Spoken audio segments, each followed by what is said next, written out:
So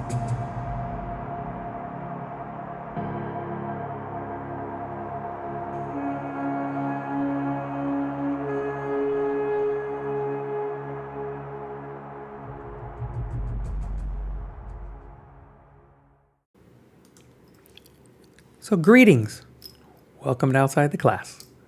With this way of doing things, you can watch the video before we start chatting about it. We hope to keep these to around 15 minutes, easy to catch, easier to catch up on. So today, on Outside the Class, we continue our Matthew series, episode 17, The Hammer That Heals. This is part 2 with Tim Mackie. And don't forget, in the description below are links to all of the audio, video, and source documents that we use here on the Dusty Feet. You want to make sure that any material we use here is properly credited to those folks who work so hard to bring it to us. Without their efforts, we do here does not happen. And don't forget to click to subscribe. Hit that bell icon if you want a reminder. And as always on the Dusty Feet, this is a place we can safely explore the endless ways of God, interconnection of His creation, where belief understandings may be challenged, divine misunderstandings may exist, and traditional teachings might falter as we pursue connection, context, and community with God and each other here in an environment of grace and love. So here we go with some more Outside the Class on the Dusty Feet.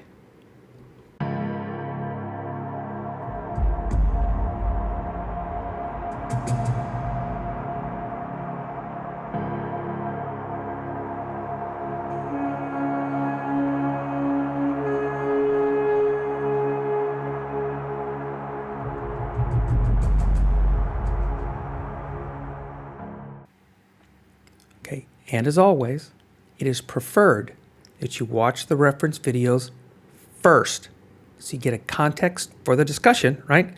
And to hear the perspective of the originator. In this case, Tim Mackie. So if you have not yet, pause this, click on the link in the description, and then when you come back, we can chat.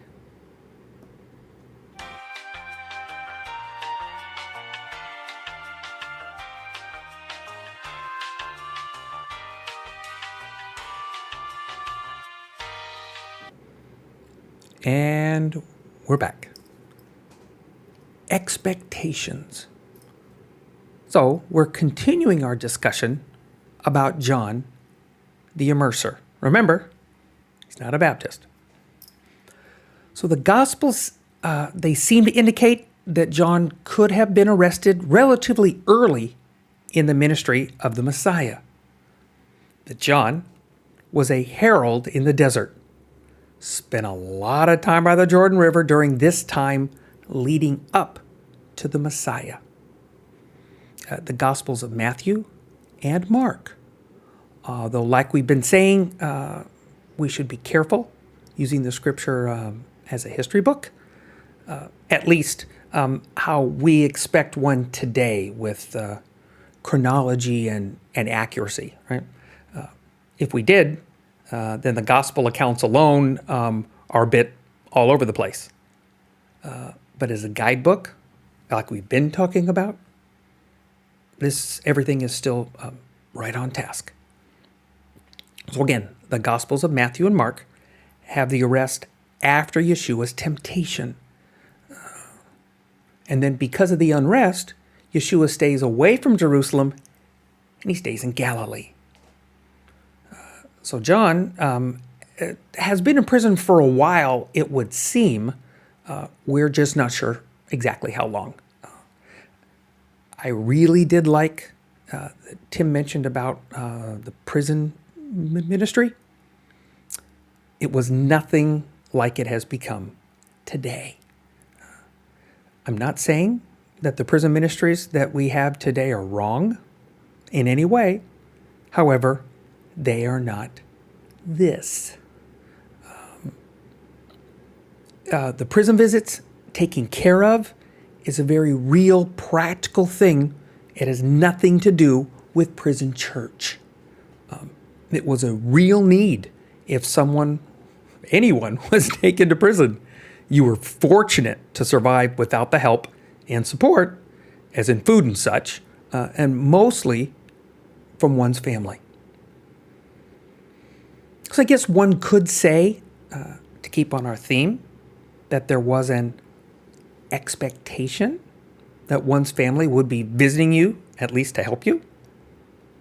Yet, what if that family was, 1, not there, 2, not able to support you, or 3, not supporting you in the reason you went to be in prison, right? So think again about Yeshua's point about following him. Just might stress that family dynamic. And then, as we've seen, there were those who were sent to prison for counter-belief, and that took many forms. Paul mentions this, since he is very aware himself of needing the support of other believers while he was himself in prison. Would there be an expectation? So it brings us back to John. We're not sure if his folks were there or not. We have no record, but we do have a number of supporters, or these followers, that are there. So expectation. So John seems to be very familiar with the expectations, as those others, of what they were looking for in the Messiah. So John, it seems, did not get a matrix download of the plans or proposed actions of the Messiah. He was very much teaching the expectations that he understood from Scripture. And just to make things a bit messier, we have read that Zechariah was filled with the set-apart Spirit, that John was strong in the Spirit, and then it says in Luke 3:2 for John, it says, and then the word of Elohim came to him in the wilderness. Not even sure what that might entail, yet is still at least God directed. But even with all of that, they both, dad and son, right, both expected Yeshua to be the Messiah Ben David role, the one alluded to in Luke 171, right? Deliverance from our enemies and from the hand of those hating us. As the crowd, again, for those that might be beginning to grasp the possibility of Messiah, this also, if they understand, is going to be a quote from Psalm 106:10. And he saved them from the hand of the hater, and he redeemed them from the hand of the enemy. We don't have time to get into all of this, but there seems so much more in that verse. Okay, so is it fair to honestly chastise or disparage any of these that did not grasp the Messiah up front? Except for the Big 12, most would have had limited, at least not extensive exposure to the Messiah, and not privy to the personal and more intimate discussions that Yeshua had with the 12. And even then, with the 12, they truly did not grasp this, really, until it was all over, as in the life, death, burial, resurrection of the Messiah, right? To grasp the fullness of the Messiah. And then when Yeshua tells them that he'll return, even they think, again, like we've said, that it would be soon. So we really do need to cut John a little slack, and his followers, as well. There's an interesting side note. Did you notice that the Messiah does not say, hey, stop following John, follow me? He does not chastise them for being followers of John. And I think, remember, wasn't it Philip that was an early follower of John? So in the Matthew account, we have Simon Peter and Andrew, along with James and John, and they're called in chapter 4. So we only have 4 of the Big 12. Matthew himself is not called until chapter 9.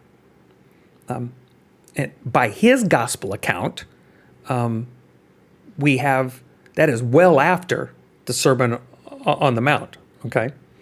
And it's not until, in Matthew's account, in chapter 10, that we get the 12 even named, right? Simon Peter, Andrew, James and John, the sons of Zebedee, Philip, Bartholomew, Thomas, Matthew, and he refers to himself as a tax collector. James, the son of Alphaeus, Thaddeus, Simon the Zealot, and Judas. And then so in chapter 10, Yeshua sends out the 12 on a journey. That's a great read in and of itself. And that's probably worth an outside the class episode, probably a few. But that all sets us up. Remember, this is Matthew's agenda in the storytelling for where we are now in chapter 11 with these followers of John. So much has gone on up to this point.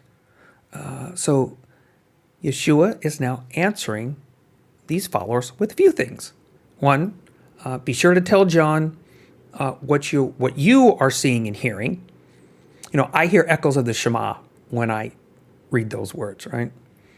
And then he points out a few, right? He says, like the blind seeing, lepers cleansed, deaf hear, dead raised. Once again, no rebuke, no chastisement, just to tell him about all of this. There's no promise about being released by his enemies, no imminent rescue. Just please tell him the whole story up to now. I'm not surprised, due to the climate with the religious people and Rome, right, that Yeshua never visited John, at least not on record. He never promised to rescue him so he could continue his heralding, right? And remember, this is a prophet of God. So that really does give us some things to, think about. So Yeshua then addresses the group around him. At this time, right? So he gives these followers of John their message. They're listening, the crowd. Then he tells the remaining lingering crowd some interesting and probably sobering things to ponder, right? We need to continue to remember that they are in the moment and only know the story up to that point. And they are still struggling to grasp that he is the Messiah. We need to keep in focus that Yeshua has been, like Tim said, he's teaching the coming of the kingdom. He has been establishing his authority as given to him by the Father, not on his own. And he is healing and performing miraculous acts to back up these claims. So all of Yeshua's teachings probably can be read and examined through that lens. Yeah. So Tim mentioned something that I think might be a good sidetrack moment. Tim is talking about John wondering if Yeshua is the Messiah, or is there another? So let's keep a few things in mind, and I think in context, the setup. So yes, John is, as it has been mentioned, the one in verse 10, where it is written, "Behold, I send my messenger ahead of you, who will prepare your way for you." Okay, and this goes right along with Zechariah's, his father's prophecy as well, right? So early in his ministry, Yeshua was the one doing all of the miraculous wonders. Now, the chapter before, we have a select few of his followers doing some of that as well. Don't lose track that they have a few select things they have the authority to do. Healing and casting out of unclean spirits. So John, if we have anything near the chronology we think, and again, it is still open for debate, is that John has only maybe personally witnessed only a few of Yeshua's miracles. We don't have any any on record that I'm aware of. So everything he is hearing is shared with him secondhand. And these 12, they're also doing some pretty amazing things. But there's still no headway in the taking care of the enemies. John might have been told this wonderful account of the Sermon on the Mount, but John is still languishing in prison and still no real traction on his expectation. John is the first noted prophet to come along since Malachi, right? He's one of the last three, along with Haggai and Zechariah. So it's been 400 plus years since Israel has had one. These are only the stories that these folks that they can remember. None have seen these in living memory. None of them. We have so much going on in this moment in history. There are two prophets. Please don't forget that the title that is attributed to Yeshua the Messiah is a prophet likened unto Moses. These are literally stories jumping off the rolls of the scrolls. These are the stories that they have grown up on since childhood, and they're now coming to life. But we have the challenge that we started with: expectations. The stories are not black and white. And how the putting together the pieces, as they've been taught for centuries, was not looking like what they expected, including John. So now we get to the title. Like Tim said, John, and all the people for that matter, are expecting the hammer, not the healer. Hence the title, The Hammer That Heals. So remember those two aspects of Messiah that some might have perceived? Messiah ben David, Messiah ben Joseph, the king and the servant, the hammer and the healer. So it seems so much easier, maybe, for us to see, but not so much back then, I think. Not so much.